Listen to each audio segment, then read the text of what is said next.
Shaanan Streett of Hash here. Before we get started, I know you guys only came for the food. That'll be here in like 10 minutes. I just want to thank Hillel, the music department, Arts Activism for co-sponsoring tonight. And Art and Activism, just so you guys know, is doing like a raffle thing. If you sign in the door, you can win a t-shirt, so that's pretty rad. Anyway, here's Shaanan Streett. He's the lead singer of Hash.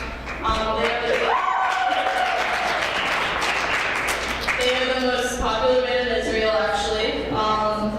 He's from Jerusalem. Something that's really cool about Hash is they never left Jerusalem.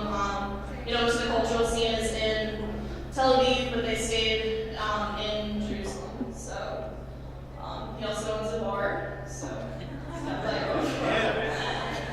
Okay, let's get started. I'm just going to start off by playing one of Hadak Nahash's songs. It's called the Constellation Song.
Okay, can you just tell us a little bit about like what that song's about, what your inspiration was? Hello everyone, I'm Shaanan Streett. I'm 43. I have 3 kids. I'm from Jerusalem. I think Jerusalem's a pretty funky town, even though it's not. Maybe because it's not. That was a consolation song.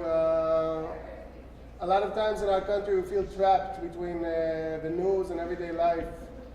Like we live in a bipolar society.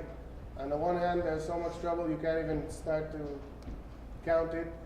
But on the other hand, everybody seems to be partying all the time. And I guess the consolation song is kind of about that. It's about both sides of the equation. There's nothing to be happy about, but everybody seems to be happy over there. So that's the main inspiration of that song. Okay, can you tell us a little bit about like what the music scene is like in Jerusalem?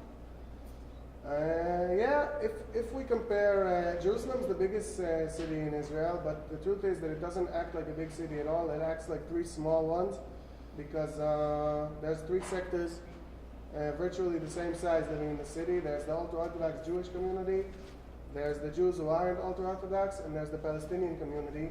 And the three communities have very little to do with each other. So it actually behaves as three small cities. The art scene on the whole in Jerusalem is very alternative. All the marketing powers are in Tel Aviv.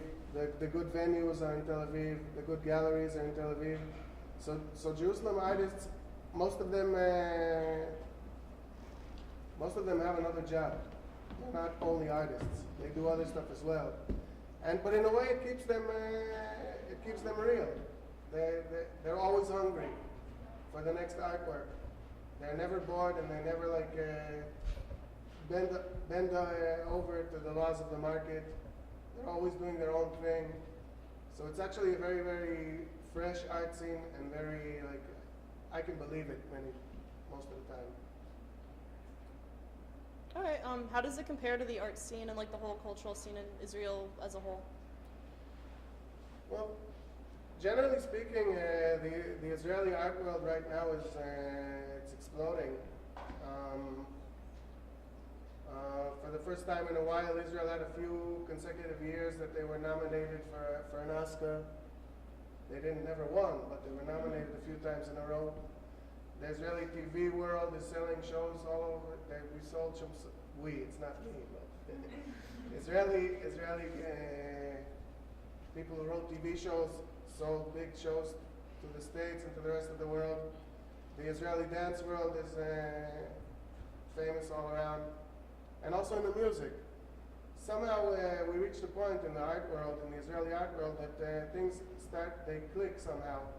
All the flavors that build our country, when they were translated into the arts, something very new and interesting emerges. I also want to point out that in the Arab world right now, after the Arab Spring, there's an enormous explosion of very, very intriguing and interesting music. There's an enormous alternative Arab music scene in almost every Arab country. I heard great bands from Lebanon, from Egypt, from Jordan, from Palestine. I know of great bands that I still have to listen to from Tunisia, and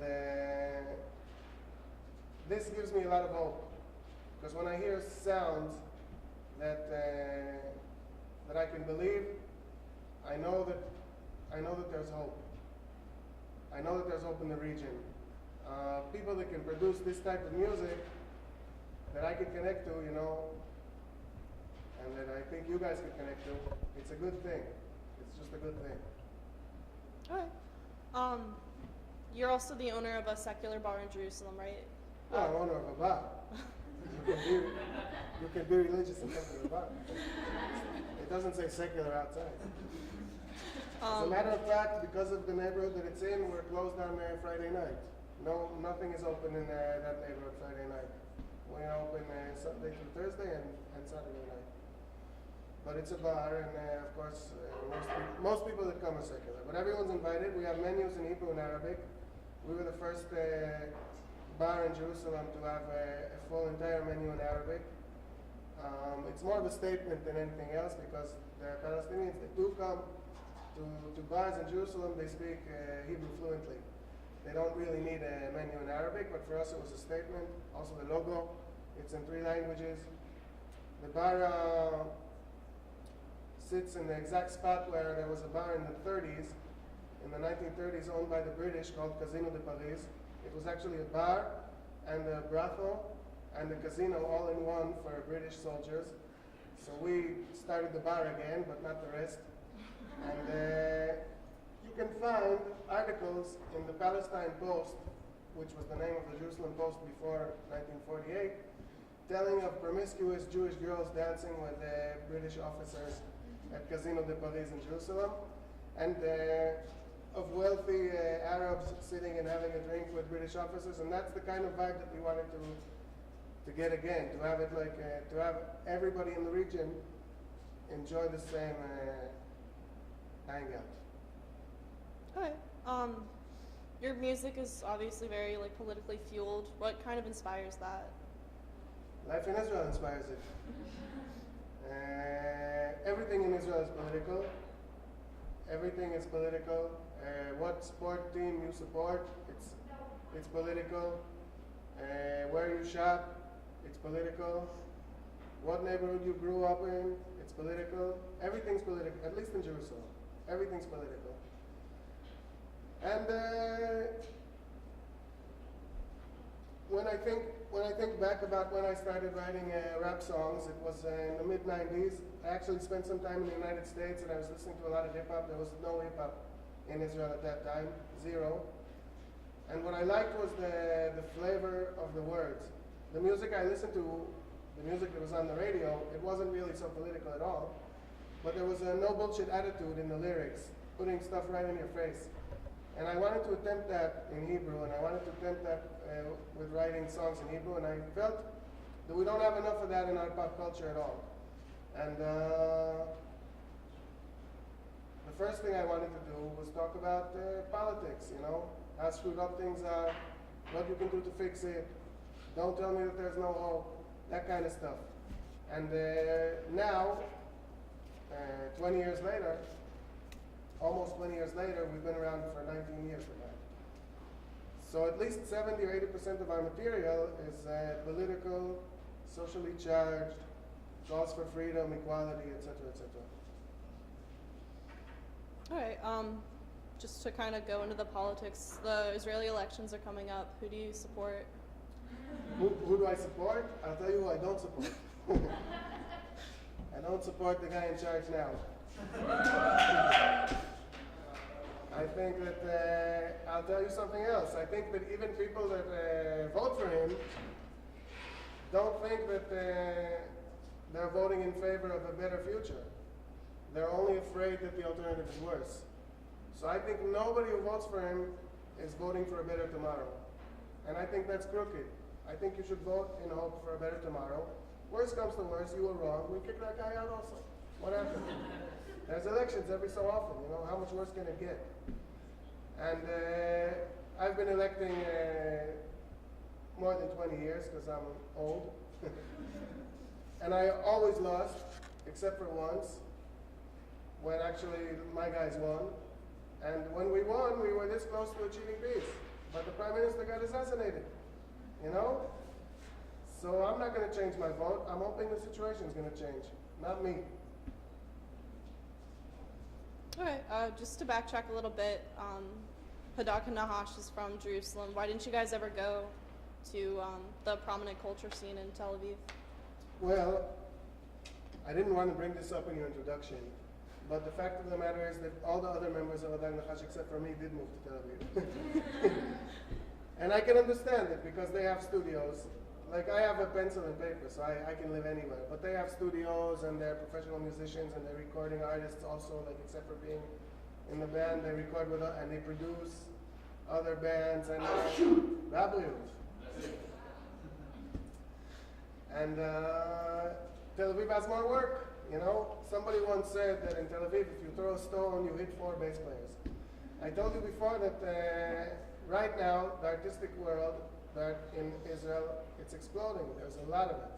So it makes sense to live in Tel Aviv. However, for me, I have inspiration in Jerusalem. I told you briefly before about the situation with the 3 populations, the 3 societies. But what I didn't say is that the 3 societies, they live very, very close to each other.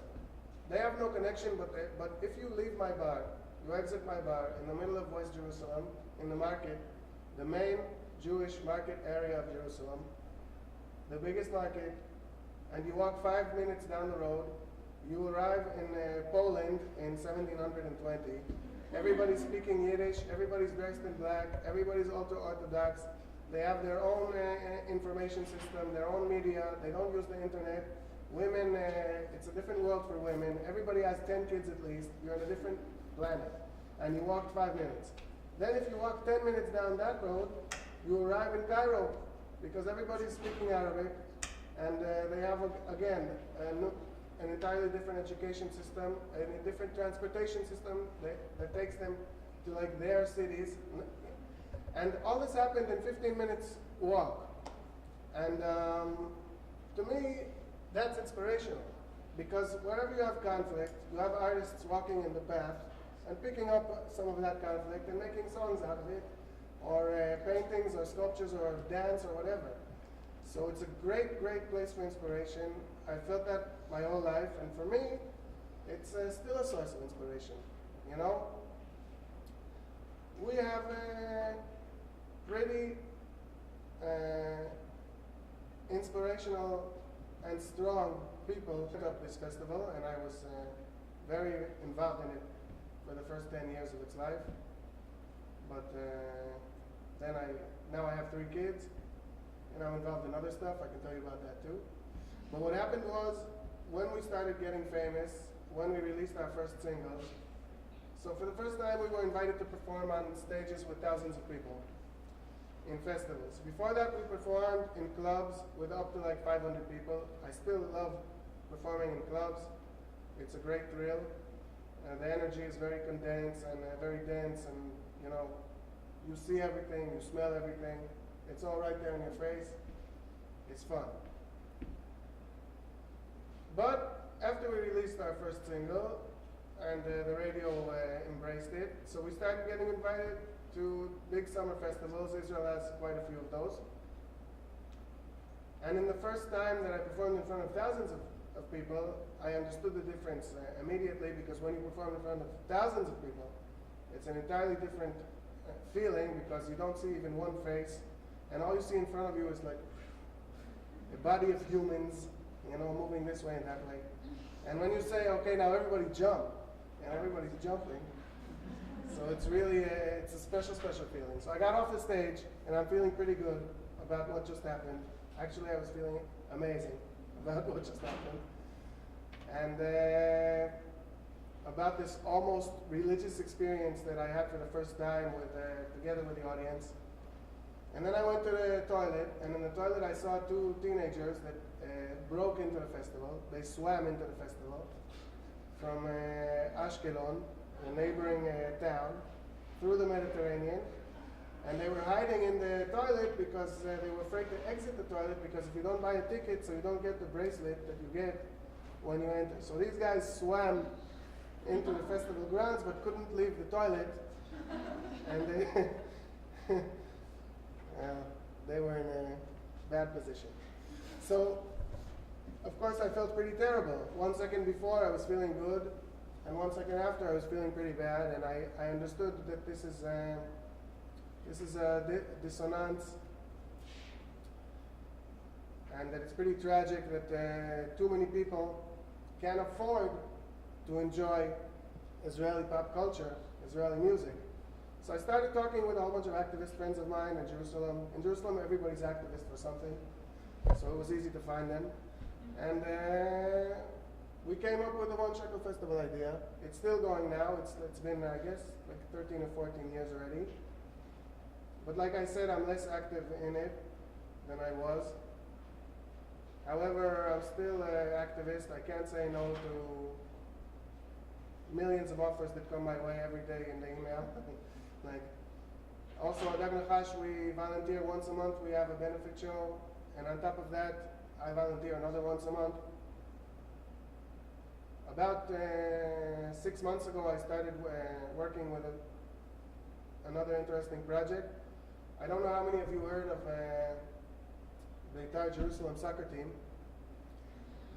The neighborhood that I grew up in, everybody was a Beitar Jerusalem fan. The problem is, 30, 40 years later, it's very apparent that this team became into a fascist soccer team. It's the only team that never had an Arab player. And when they tried to bring Muslim players, the fans made such a terrible mess that the Muslim players were sent home back to Chechnya. And but if you're born in certain neighborhoods in Jerusalem, like me, you can't really like any other team. I tried. I went with my kids to see a Hapoel Catalan game. And at halftime, I'm like, okay, this is boring, and they're wearing the wrong color. I can't enjoy this. So what happened was this summer, thousands of ex-Beitar Jerusalem fans like myself, we started a new Beitar Jerusalem, which is called Beitar Nordia Jerusalem. It's anti-fascist team. We have, of course, Palestinians on the team. And we're in the 5th division. We're in the 5th division. So the soccer maybe itself isn't as good, but you can go with your kids to the stadium. And it's a yellow team, like you like it. And you can return to your first love, so to speak. And if you're from that neighborhood, you now have a not fascist solution. So we're loving every minute, actually. Okay, can you tell us a little bit about what else you're working on right now?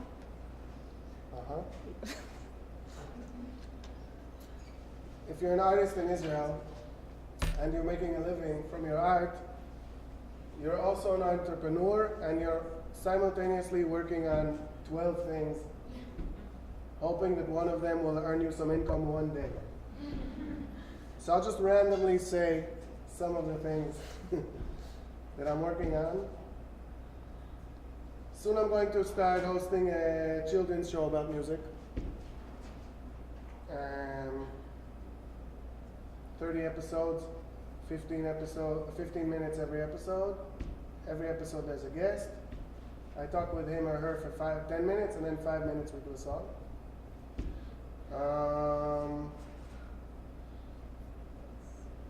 With my band, we're working on 2 albums. One is pretty much done. We had a performance with a whole big classical orchestra, so we're mixing that so we can make a CD out of it. And also we produced 12 new songs for artists. This is information that Israelis and Israeli press doesn't know, but I'll tell you. We wrote 12 new songs with 12 Israeli artists, some of them very alternative and some of them very mainstream. We wrote and composed and produced together with them. And we're gonna release this album as producers, but not as singers. Soon we're gonna start working on a proper new Adag Nachash album. I'm trying to write a project for the Israel Festival 2015. It's hard to explain, but it's like multimedia. It has some video and some music and some performance. They're showing interest, but they're not signing contracts.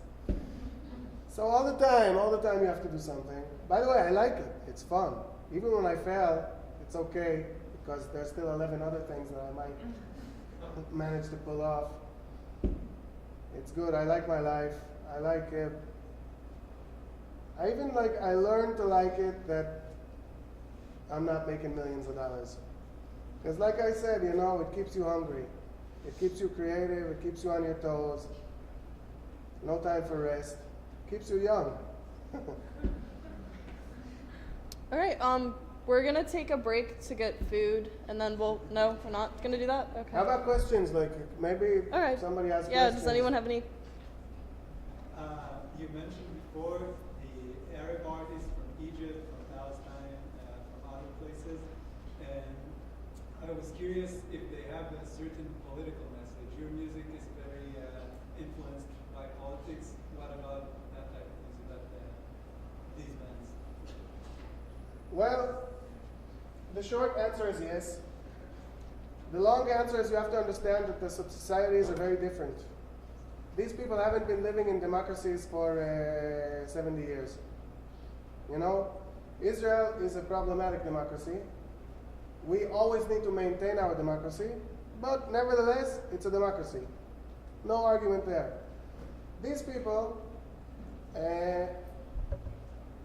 it's been I don't know exactly, but a short while since they're not living in dictatorships.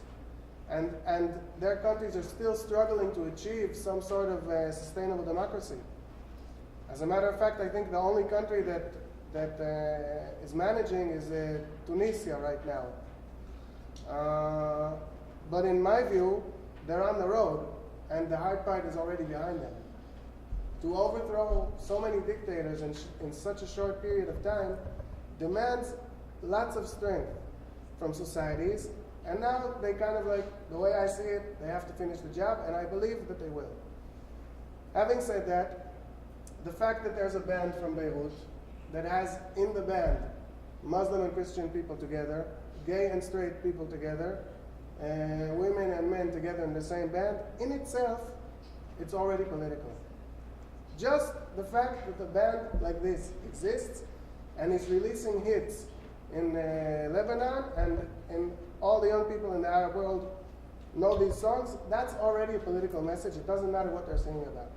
Now, I don't know the undercurrents, but I know that if it's a love song, just by the slang that they use, they understand that it's a love song between a Muslim person and a Christian person. This is political in these countries. You understand? So, like I said, the short answer is yes, but I don't think anybody in the Arab world right now can spell it out the way that you'd expect from hip-hop in Israel or in the US or in anywhere in the West. Yeah. Rabbi Seth. Hi. Hi. Thanks for being here. My pleasure. I'm wondering if the crowds in America are different than in Israel. Well, first of all, sadly, Americans don't speak Hebrew. So I can tell you from our side. You can tell they don't understand. From our side, when we perform in any country that's not Israel, so there's always more emphasis on the groove. We always want it to be tight, but when the lyrics are like uncomprehendable to the audience, so something happens in the show and it becomes a little tighter. And if somebody's taking a solo, so it's going to be like more focus on the musical aspects. Because our band, I don't know how many of you guys know, but we have 9 people on stage. We have a horn section, we have a DJ, we have a bass and guitar and keys. So whenever the show's in a non-Hebrew speaking environment, there's more focus on the musical aspect of the show. All right. Of yours will be coming, do you think are actually sustaining other parts? I have to hear again what? Of yours community in Israel, how many of do you think are sustaining themselves on their art rather than having second or third or fourth jobs? I didn't hear or didn't understand. Of people that are artists in Israel, how many of them actually make a living off of it and don't have to have a second job? You know, I make a living, but it's nothing like the U.S. It's not, it doesn't, generally speaking, it doesn't change your life from one. If I'd work in anything else for 20 years, I'd also be making a living. You understand? But you can make a living as an artist in Israel, and some people actually get quite rich from it. It does happen, but it's a smaller market to begin with. And you gotta love it. That's the only reason to do it. Even the very successful ones, they love it. Hi, I'm Michal. Hi. Thank you for being here. Pleasure. I guess the question is about, the boycott movement against Israel has been slowly sort of like seeping into the art world in certain ways, like boycotts of certain Israeli movies and festivals. And while I can definitely, in some ways, see why the movement is moving towards that way, and in a grander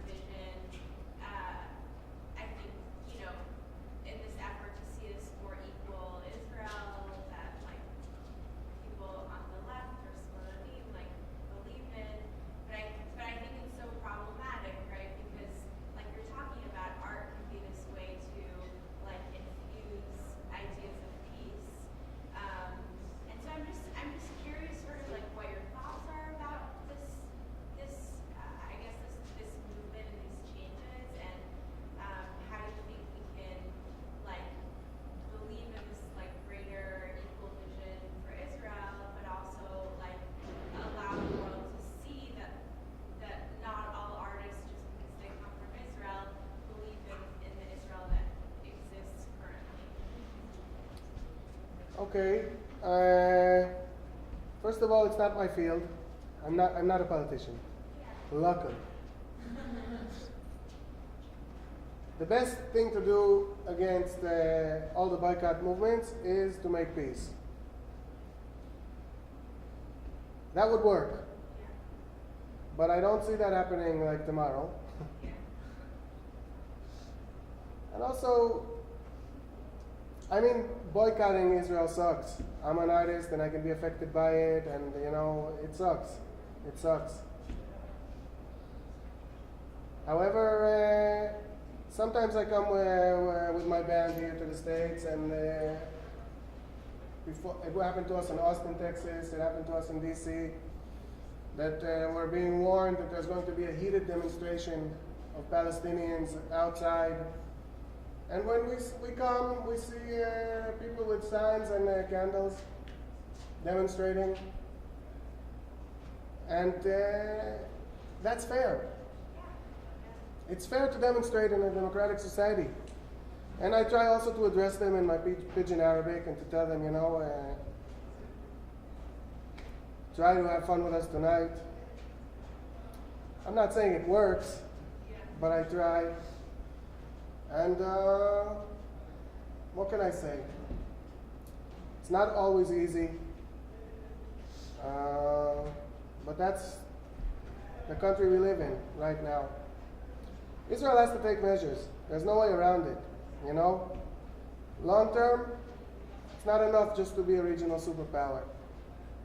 We need to invest a lot of effort and time and money and whatever it takes into the peaceful elements in the Arab countries.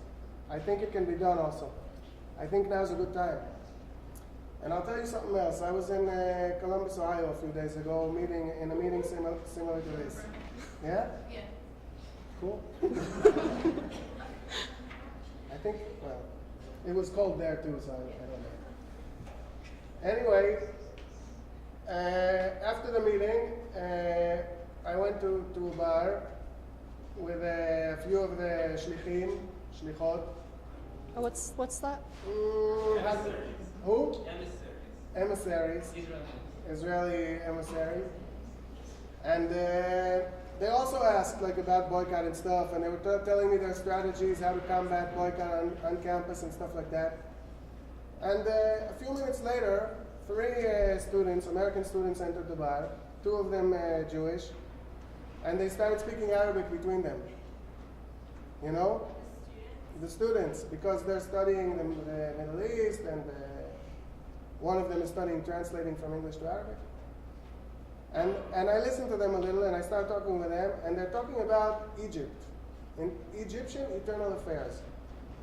Whatever, Sisi, Muslim Brotherhood, stuff like that. And it suddenly dawned on me that the conversation that these students are having is just as crucial to Israel's future as strategies to combat BDS. It's not less important.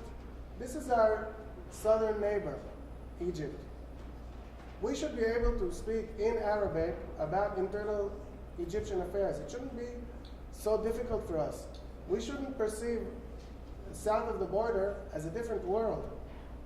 Israelis on the whole, they perceive themselves maybe as they would like to be a part of Europe, but open a map. You know, we live in the middle of the desert. We should start being desert people. What sort of rap artists from the 90s, artists at all, inspired you? In the 90s? In the 90s or just... Well, Can you of repeat course, the question? yeah. What rap in the 90s inspired me? What? Well, you know, I'd say the era of rap that inspired me most, or the elements in hip-hop, in American hip-hop that inspired me the most, are people like Talib Kweli and Mos Def and The Roots and Common. And I was thinking, he's from Chicago, isn't he? Common? Kanye. Yeah. Well, I didn't say Kanye. Oh. But all these people that are conscious, and have something to tell me about life and about their life, you know. All these guys I always found inspirational. I also like hip hop from England. Have you heard of the Streets? Maybe, I don't know if you ever made it here. Yeah. But these days I can get inspired from hip hop even if I don't really like the lyrics and things. But if it's a good beat, that's inspiring. The whole world of hip hop is inspiring to me. All right, are there any other questions? Danny? What Israeli artists inspire you? Israeli artists, there's many, of course. Lyrically, I always liked a guy called Meir Ariel. I think most Israeli songwriters are inspired by him. Just had an excellent comprehension of the language. And he definitely wasn't afraid to fool around with the language. So if you're writing songs, that's fun. And musically, there's really many things in rock and roll.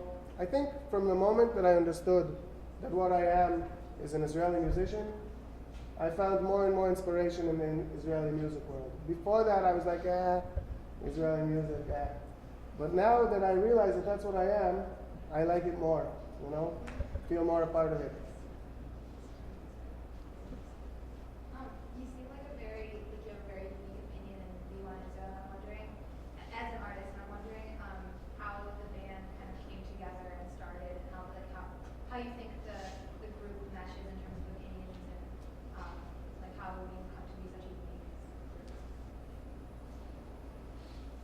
First of all, we don't have an exact match of opinions. There are 6 band members and another 3 people on stage. 9 people on stage every night. However, we all do lean in the same direction.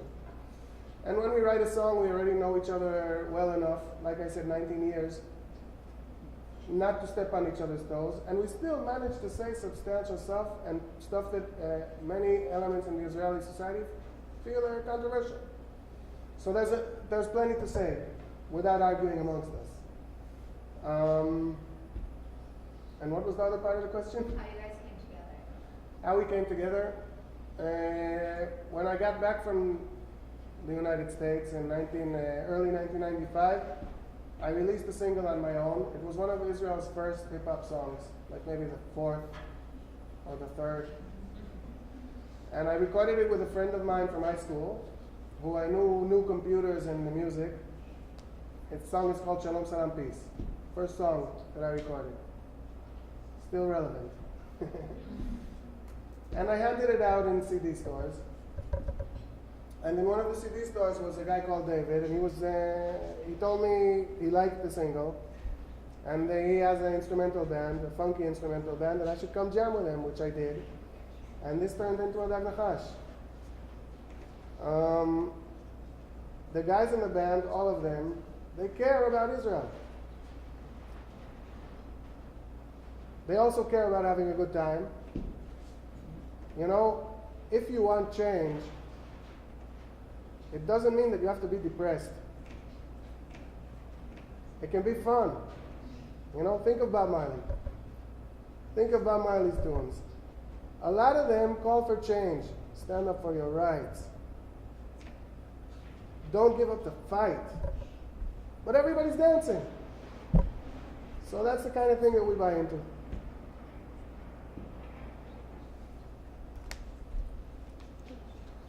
I have a question. What is your next step? I mean, do you see yourself doing that until you're 80? I mean, what's the next step after that? After that?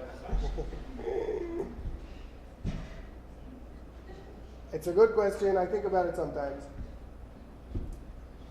You know, the music world changed. Now it's a tough business, not only in Israel. Think of once upon a time, artists made money from performances, royalties, and recordings. And these days, recordings it dropped hundreds of percentages. and royalties is dropping, so they're left with performances. And you have people like Leonard Cohen, you know, in his 80s, traveling the world and performing. I'm not 100% sure that he wants to perform at the rate that he's performing. You know, I saw Mick Jagger in Tel Aviv this year. He wants to perform, I'm sure. But I don't know about other people, and it's a good question. What's going to happen in the future? I said before, like, I'm some sort of an artistic entrepreneur. Hopefully I'll work something out that doesn't involve performing 15 times a month. I love the stage. You know, sometimes in Israel, maybe you've heard, sometimes we have wars. And during wars, there aren't very many shows. And during the Second Lebanon War, there were no shows for like a while. I don't remember, because I'm very good at blacking the details out, because they kind of like make me depressed. But for weeks and weeks, I didn't perform. And I felt that I was climbing the walls. I felt that I have all this energy in me, that I have nobody to yell at, no microphone to scream at. So I love it, you know, but what's going to happen in 40 years? We should live that long.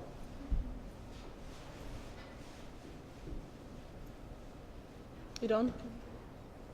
I'm curious where the name of the band came from. Can you explain? Yes, of course. Adag Nachash, it means a fish snake. It means nothing. However, Nahag Chadash means new driver. And it's the law in Israel to put a sign on the back of your car that says Nahag Chadash, new driver, if you're in fact a new driver. And one day I was sitting with the guys, engaging in illegal activities. And and I thought to myself that this is a very stupid law. Because when somebody puts the sign "new driver" in the back of the car, in Israel, it just means that people are going to intimidate him on the road. They're going to stick to the back so he sees the face in the rearview mirror, or pass him from the right. And anyway, it won't solve car accidents. There's not a chance in hell. And I figured, let's call the band Adag Nachash, just mixed around the letters, you know, take the same letters, mix around, and have people put on the back of their sign Adag Nachash instead of Nahag Chadash. And then when they get pulled over by the cops, and the cop says, "You're Nahag Chadash," so we say, "No, I'm Adag Nachash." But that part never happened. But it's still the name of the band. All right, are there any more questions? Sturgeon? Yeah, so I'm just, when people find out that you're Israeli, just like you as a person, like you're at the grocery store or something, or at the bar, and they start to like interrogate you, like kind of blame everything that's happening on you specifically. So I'm kind of curious how you personally deal with that. First of all, I live in Israel. So I'm encountered with that a lot less than you are, I guess. Yeah. I have a few tricks. If it's an Arab person, I start speaking to him in Arabic.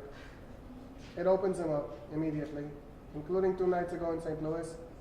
I went to a hookah bar, and the owner is a Palestinian guy from Nablus. And if I wouldn't have spoken to him in Arabic, he wouldn't have said a word. But once I did, he started speaking to me in Hebrew. Can you imagine the amount of ice that broke at that moment? We're both speaking enemies' tongues to each other. That's it. It was all easy from there. Also, I'll be honest, when people overseas, especially in Europe, but also in the States, they ask me, where are you from? I don't say Israel. I say Jerusalem. Jerusalem, it has a different connotation. And it's true. I'm from Jerusalem. I don't lie. I'm just pinpointing it a little bit more. And this works pretty effectively. I think a lot of people that don't like Israel do like Jerusalem. And even if not, my identity is at least as much Jerusalemite as it is Israeli. So I'm cool with that answer too.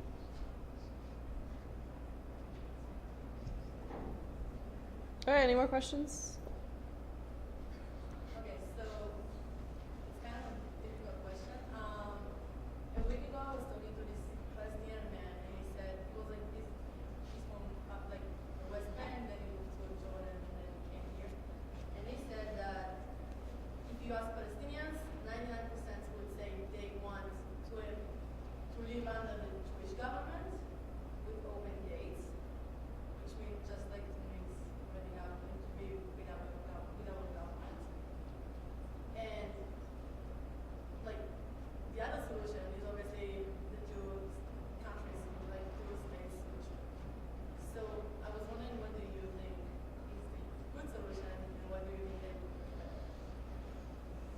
First of all, there's a wide array of solutions. You didn't mention the only two solutions.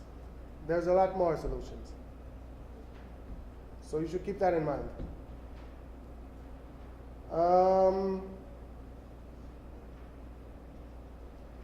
I guess short term, a two-state solution is better because there's a tremendous amount of hate between the societies. And before we work on that, I guess we have to draw the line somehow. But long term, I'm open to other solutions as well. I'm not an expert in this field, but I know that if you're living in a building for 70 years and you don't get along with your neighbors for 70 years, you're doing something wrong. Not only them, you're also doing something wrong.